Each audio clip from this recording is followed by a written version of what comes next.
Hello and welcome again to Chile Talk. I'm Neil Davidson. This is our very own Pete Lee, who has developed a novel theory of what he calls the middle outcome trap, which he's going to tell us about today. So now, Pete, this obviously echoes the idea of a middle income trap. Yes. So just remind us what a middle income trap is. Well, a middle income trap, this is an idea that's been kicking around since around the early years of this millennium.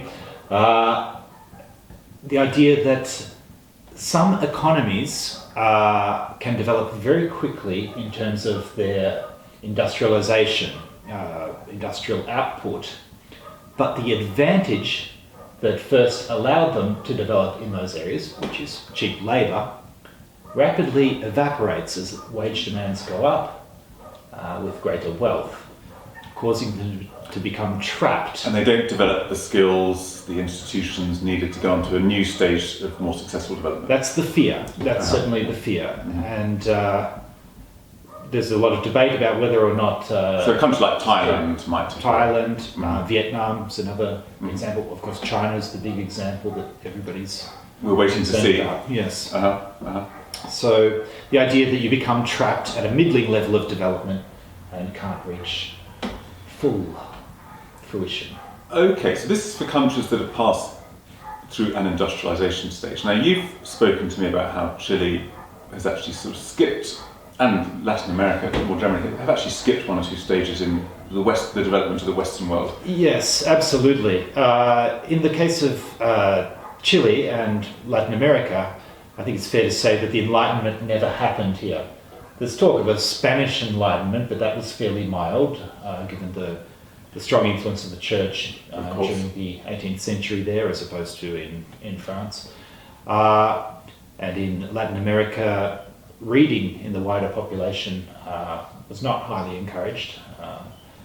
And the expulsion of the Jesuits, of course, removed one centre of learning. Absolutely.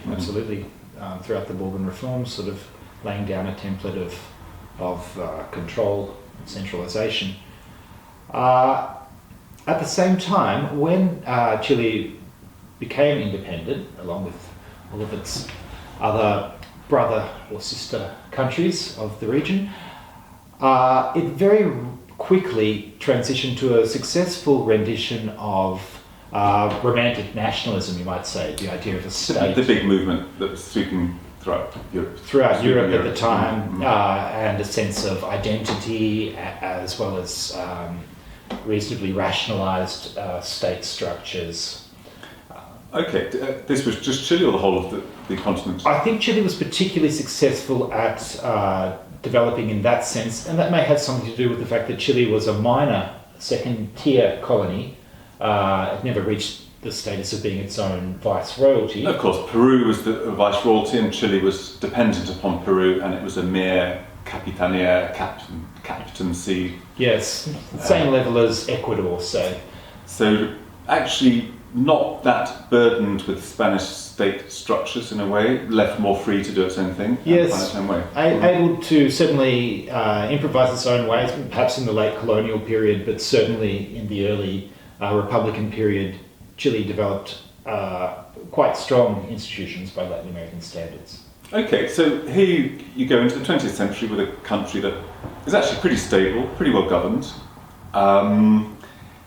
And the next big movement, perhaps missing out one or two other ones, was industrialization in Latin America. There was a specific policy of industrialization, wasn't there? Very self-conscious. Well, I mean, at the centenary of the Republic in the 1910s, there was a huge debate about how to reach a higher level of development. The saltpeter was coming to an end. The Germans worked out how to synthesize saltpeter, I think in 1912.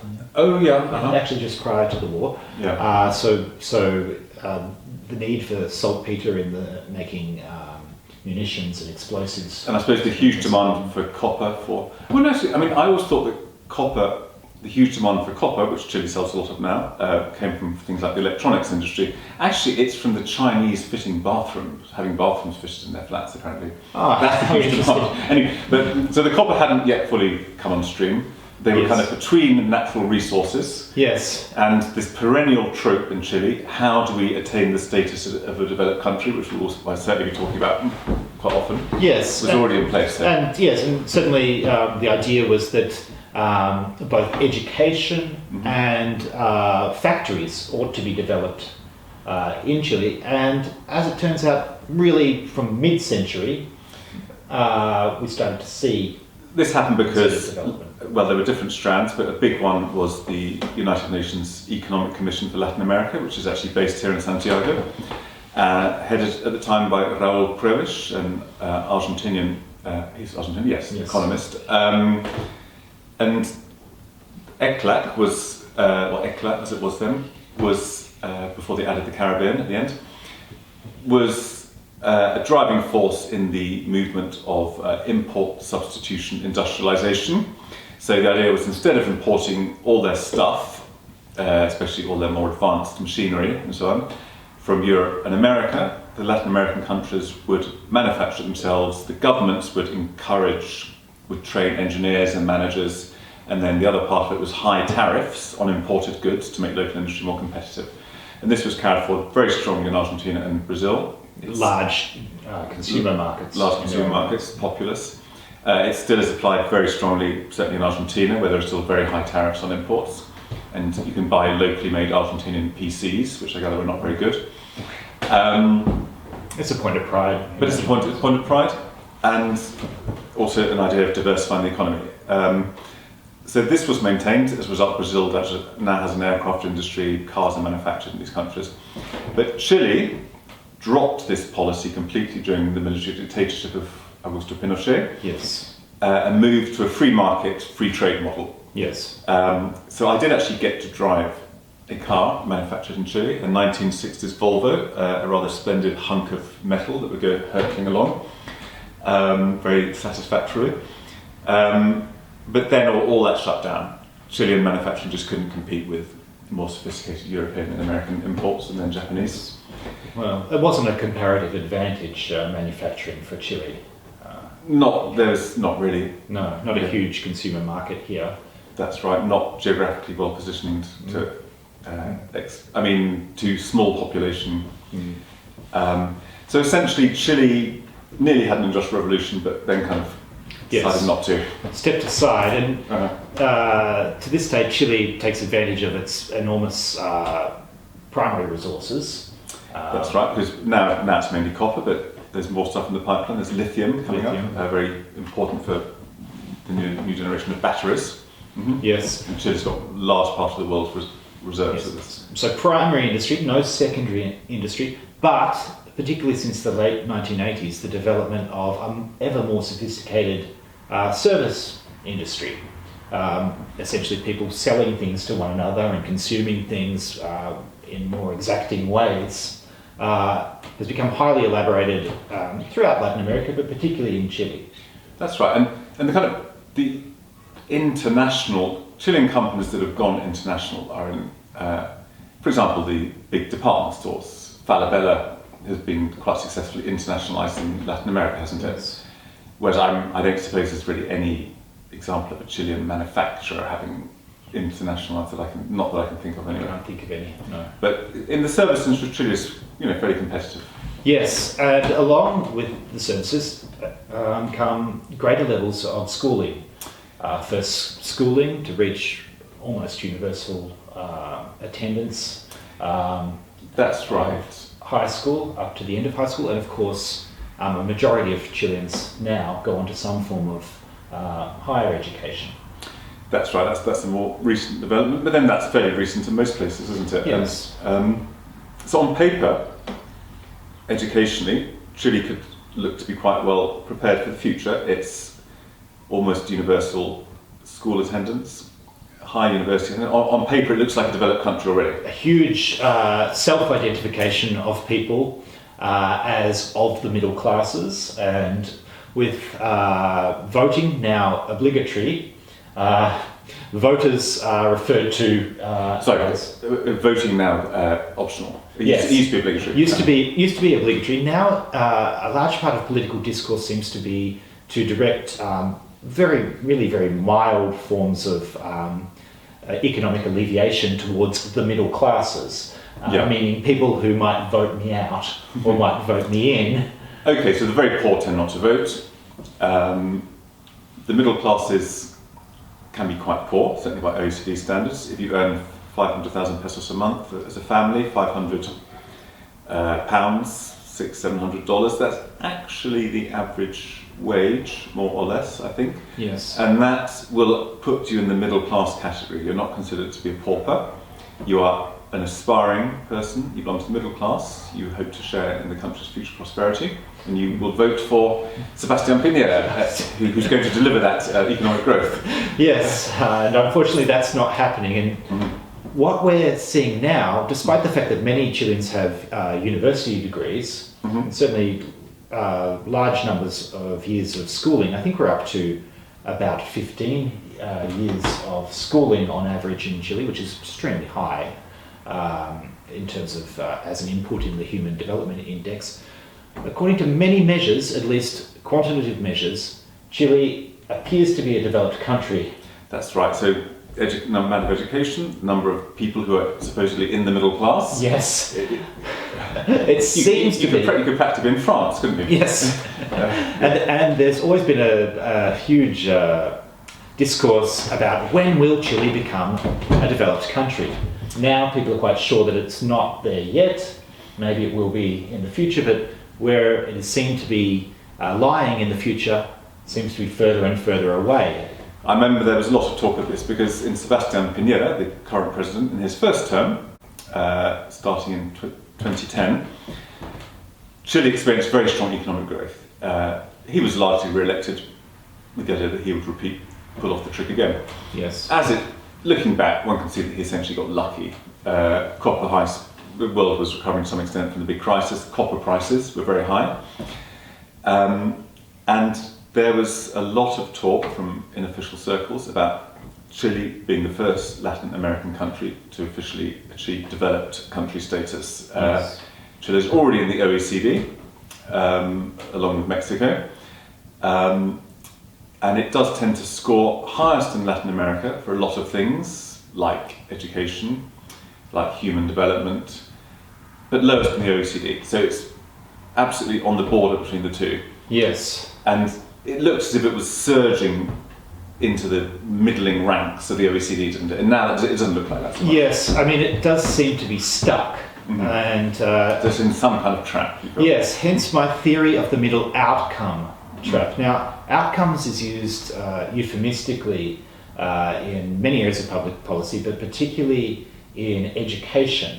The idea of broad outcomes coming out of all the effort and investment you've put into education, say, the idea of people being able to read to a certain standard, people being able to do arithmetic, creative thinking, scientific thinking. There are various broadly agreed areas that are associated with having a certain cultural and educational level. Okay, I think I see where you're going here, and I think at this point we need to say something about what actually takes place in the Chilean education system. In a Chilean school, there are no exams. There are no official exams at all that matter, set by the state. They don't exist until the very end of your school career when you're 18. And then there's a test called the PSU, which stands for Prueba de Selección Universitaria, the University Selection Test. And as its name suggests, it's used by the universities to decide who they're going to offer places to on the basis of the scores in the test. Now this is a multiple choice test. You simply tick boxes. So what that means is you have no need ever in your whole school career to write an essay. I mean, I believe in most state schools you probably never do really write an essay. And as school actual outcomes seem to have, even if anything, drifted down in recent years, they've adjusted the marks for the PSU so that it doesn't look as if standards are slipping, what we call dumbing down. And to the point where you can now actually answer all the questions in the PSU at random, and if you have average luck, then you will get a good enough score to get you into a middling university. That's how bad it is. And then, of course, when you go to university, the universities have to spend certainly at least the first year teaching basic skills like essay writing, literacy almost. The degree courses here are 5 years, which is quite shocking to an Anglo-Saxon person who's 5 or more. 5 or more. From England, it's 3 years, the average degree course. And you think 5 years, that's a length of degree course for a rich society, perhaps in which a small aristocratic minority go to university because basically they're never going to hold proper jobs and they've got a lot of money. But no, this is the model that's being imposed on entire populations in the whole continent, because this is true of the whole of Latin America, the 5-year degree course. People loading up with debt to spend 5 years coming out of the education system well into their 20s with a lot of debt and with not particularly brilliant skills, because they spent the first year or two learning to write. I spoke to a university student about this and asked, how do you feel, the 5 years? I said, well, you do get the feeling a lot of the time that your teachers are actually simply kind of marking time and trying to fill in the time, and you're not hurtling headlong into new fields of knowledge, but they're just trying to basically fill in the hours. So that's the education system. Well, there are some 4-year degrees now, and there is some movement towards reforming it down towards 4. But yes, the education system is very patchy. It's systematically patchy. But if you do have a university degree or a university equivalent degree, you are considered a professional in Latin American discourse, which actually entitles you to various benefits being a professional. You may not work in your professional field, but you are a professional when you are a graduate. I recently applied for a mortgage, and you have to put, are you an employee, independent professional? Independent professional, I put. Attached degree certificate. They could not conceive of an independent professional who didn't have a degree, So some of the world's most successful entrepreneurs, whatever, people would not be able to apply for a mortgage as an independent professional in Chile. Yes.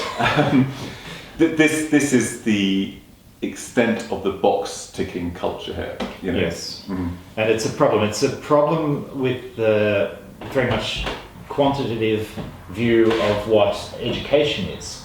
So when I talk of a middle outcome trap, I think Chile can collect data on whatever dimension of education. The data won't be great comparatively, but it's good to have the data. And the data, oftentimes, as far as we can tell, is the best or among the best in Latin America. But it's nowhere near at mainstream OECD level. The outcomes are middling. But the real problem here is that I think this education system is actually quite well suited to a service-centered economy, an economy with primary industry, the mining, the agriculture, producing wine, and the tertiary industry, that is services, selling things to one another in more sophisticated ways, developing tastes at higher levels, as we've seen all around the world in recent times. But without the part in the middle, the secondary industry, the manufacturing. Now, I actually think the education system is quite well suited for people selling things to one another and keeping the exploitation of certain primary resources going. Okay, so since this is the economy we've actually got, maybe Chile's not doing so badly, maybe it's not so badly positioned for the future. Well, and you can even, if you're really optimistic, you can see, for example, the potential for Chile to become some sort of banking and financing centre at the regional level because of the nature of the law here, the protections. It seems to be a more transparent financial system than others in politically stable. So much the same kind of reasons that led to London becoming to a lot of international contracts being written under English law and our jurisdiction being in the UK. Chile is was seen as a very stable, politically stable country. sound currency, that kind of thing. So yeah, it could be well It positioned. could potentially be, but The government's not going to come and confiscate everybody's money, for example, like they did in Argentina. yes, no, I don't think there's much appetite for that here. There's not much appetite in Argentina, but they're very organised in Argentina and able to run all kinds of scams for a long time.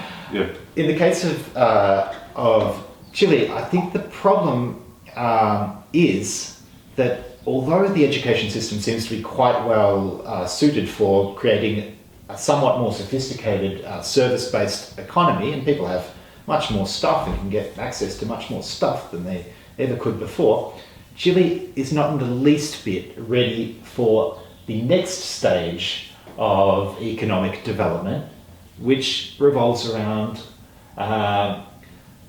auto-industrialism or automation, the creation of not only physical things with robots, but also ever more sophisticated information technology and the movement of Got it. We're not talking about factories with automatons working. We're talking about the whole economy, aren't we? the whole economy, where human contribution has to do with creativity, judgment, originality, values that are not well supported in the Chilean education system. That's right. Or perhaps even in Chilean society. I mean, I remember I once wrote a newspaper column, and somebody said to me that I'd gone against the prevailing opinion, to which I said, well, isn't that the job of a newspaper columnist? Otherwise, what's the point of them? And he said, well, no, here in Chile, really, the job of a newspaper columnist is to reinforce the prevailing opinion. Yes. And so make everybody feel good about holding it. Harmonise a certain sense of mainstream, I guess. A very toxic situation because in terms of I'm talking about the really profound sense of creativity. I'm not talking about drawing on a wall, drawing a derivative graffiti on a wall with a spelling mistake, or creative though that can be. I am instead, well, there goes technology. It's so there's goes some trying to technology. get you. Yeah, sorry about that. But I'm also hopeless at using technology. I think that there is in Chile a dire lack of creativity and the capacity to really take advantage of this oncoming change towards auto-industrialisation. In Chile, there's always programs, government programs subsidising startups and so on, as happen all around the world. What happens there is sometimes cluey international capital will come in and take advantage of the benefits being offered, which happens in other parts of the world, in different cities in the United States, for example. People are always looking for the best deal for their startup.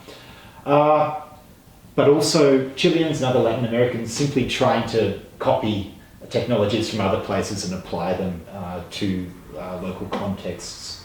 There isn't a lot of creativity involved, fundamental creativity.